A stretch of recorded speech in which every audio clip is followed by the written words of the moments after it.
សួស្តីបងប្អូនទាំងគ្នាជួបគ្នានៅវីដេអូមួយទៀតពីខ្មែរលើថ្ងៃនេះគឺខ្ញុំនឹងបង្ហាញបងប្អូនទាំងអស់គ្នាអំពីការបញ្ចូល online នៅក្នុងកម្មវិធី AutoCAD ដែលជា online នៅលើ Excel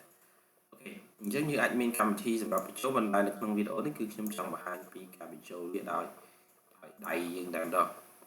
អញ្ចឹងបងប្អូនបើក AutoCAD មកហើយខ្ញុំនឹងបង្ហាញ copy រូបភាពបញ្ចូលអូខេខ្ញុំចូលទីនេះដើម្បីរូបភាពនេះគឺខ្ញុំ capture ដាក់វាអញ្ចឹងរូបភាពនេះប៉ុណ្ណេះតមកទៀតបងប្អូនប្រើប្រាស់ command line ដើម្បីវាយបញ្ចូលគឺយើងវាយនៅទីនេះអញ្ចឹងយើងវាយក៏ online អូគឺ7 5ហើយចុចមកចុច3 9 62របៀសតមកទៀត5អូខេ8 5 80ចុច8 5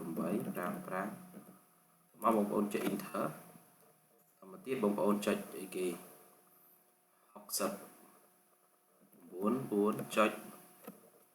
បាទនេះគឺយើងបញ្ចូលនៅនេះបាទ60បាទនេះគឺខ្ញុំបញ្ចូលបាទនេះគឺខ្ញុំបញ្ចូលសថ្មីដោយសារខ្ញុំបាទខ្ញុំអត់បញ្ចូល comment នៅលើនេះទេខ្ញុំវាយ line តែម្ដងខ្ញុំបញ្ចូលលើនេះសារថ្មីគឺ557ចុច39 62បៀ880ចុច855 enter បងប្អូនចុចទីនេះទៅដែរយើងវាយ694ចុច43 75បៀ57 ចុច0 924យើង enter វាតមកយើងបញ្ចូលចំណុចបន្តមួយទៀតគឺ699ចុច180ក្បៀសតមកទៀត445ចុច414 enter តមកទៀតមកកន្លែងនេះគឺអូខេចុច1809បៀសតមកទៀតគឺ377ចុច178អូខេ enter តមកទៀតគឺ492ចុច52 77បៀស422ចុច57 14 enter ហើយយើងវាអក្សរ C ដើម្បីខ្លះចប់បាទនេះគឺជា online ដែលខ្ញុំធ្លាប់បង្ហាញនៅលើវីដេអូមុនបងប្អូនអាចចុចនៅលើនេះក៏អាចឃើញ online ដែរនេះគឺជាគេនេះគឺជាការបញ្ចូល online អូខេដោយប្រើប្រាស់វិធីគឺវាបញ្ចូលតាមណាមួយទៀតនេះក្នុងនេះខ្ញុំមាន software មួយដោយសារតែ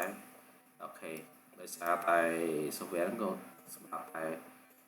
case របស់ខ្ញុំហើយខ្ញុំបង្ហាញបងប្អូន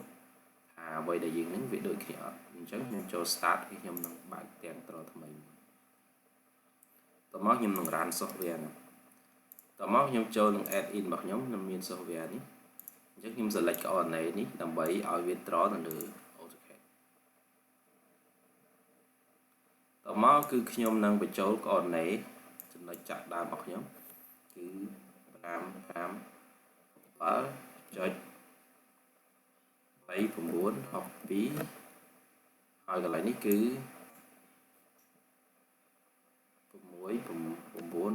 ចុចអត់សំទោសគឺ y របស់វាគឺ8ចុច5អូខេតទៅទៀតខ្ញុំចុចអូខេមកអញ្ចឹងវានឹង load មកលើទាំងត្រថ្មីរបស់ខ្ញុំនេះនេះដូចគ្នាត្រឡានេះគឺខ្ញុំអត់បានចំណុច close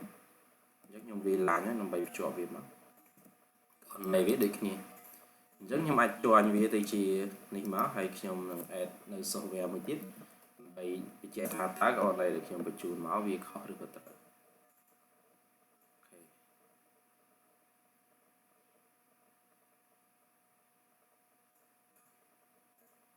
software ខ្ញុំចូលតមកទៀតខ្ញុំ copy វាមើល បើកឲ្យវាលោតលើនេះវិញដើម្បីស្រួលអូខេហើយខ្ញុំ select នៅលើ polyline ណាខ្ញុំដាក់វានៅក្នុង Excel អញ្ចឹងវាលុតនៅក្នុង Excel ហើយនេះគឺជាកណនដែលខ្ញុំបានបញ្ចូលមកនេះគឺវាត្រឹមត្រូវបាននៅក្នុងវីដេអូនេះគឺខ្ញុំសូមបញ្ចប់ប៉ុណ្ណឹងហើយខ្ញុំបានបង្ហាញបងប្អូនរបៀបបញ្ចូលកណនដោយដៃនេះហើយចំពោះកម្មវិធីនេះគឺខ្ញុំមានលក់វាជាមួយនឹងសៀវភៅរបស់ខ្ញុំដែលចិត្តចេញលក់នៅខែក្រោយនេះហើយអញ្ចឹងបងប្អូនអាចចង់ទិញចង់អីអាចទំនាក់ទំនងមកកាន់ page របស់ខ្ញុំឬក៏ YouTube របស់ខ្ញុំបានអូខេអញ្ចឹងមុននឹងជម្រាបលាបងប្អូនអរគ្នាសម្រាប់បងប្អូនដែលអត់បានចុច Subscribe នៅ Channel ខ្មែរលេខបងប្អូនសូមកុំភ្លេចចុច Subscribe ម្នាក់មួយហើយដាក់រូបបណ្ដឹងដើម្បីទទួលបានវីដេអូជារៀងរាល់ថ្ងៃបាទសូមអរគុណ